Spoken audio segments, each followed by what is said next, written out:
ఇప్పుడు మనం చూసినట్టయితే మార్నింగ్ నుంచి ఈవినింగ్ వరకు ఎంత బిజీగా ఉంటున్నాం. ఎడ్యుకేషన్, కెరియర్ ఎవ్రీథింగ్ అన్నీ చూసుకుంటే ఇదొక సైకిల్‌లా కనిపిస్తోంది.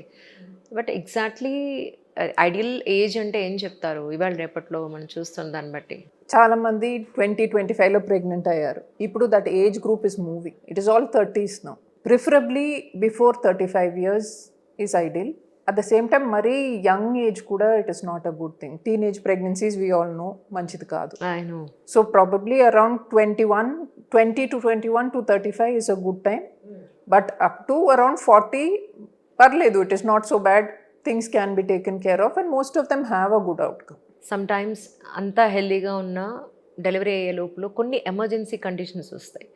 ఉమ్మనీరు ముందే వాళ్ళు లాస్ అవ్వడం కానీ, పెయిన్స్ కొంచెం ఎర్లీగా ప్రీమెచ్యూర్డ్ బేబీని డెలివరీ చేయాల్సిన పరిస్థితులు కానీ, సడన్లీ సిజేరియన్ చేయాల్సిన సిచ్యువేషన్స్ కానీ, ఇలాంటి సిచ్యువేషన్స్‌లో ఫ్యామిలీకి కానీ, మదర్‌కి కానీ ఎలాంటి మెంటల్ ప్రిపరేషన్ అవసరం ఇన్ జనరల్లీ? మెంటల్ ప్రిపరేషన్ అన్నప్పుడు మోస్ట్ ఇంపార్టెంట్లీ వాళ్ళకి ఏం జరుగుతుంది అనేది ఒక అండర్స్టాండింగ్ కావాలి. అప్పుడు వాళ్ళకి ఆ యాక్సెప్టెన్స్ వస్తుంది. నెక్స్ట్ ఏం చేయాలి? ఈ కౌన్సిలింగ్ అప్పుడు ఇట్ ఈస్ నాట్ జస్ట్ ఆ ప్రెగ్నెన్సీ అప్పుడు ఏం జరుగుతుంది మాత్రం కాదు. It is the family needs to be prepared, parents to be emotionally prepared and they need to be financially prepared.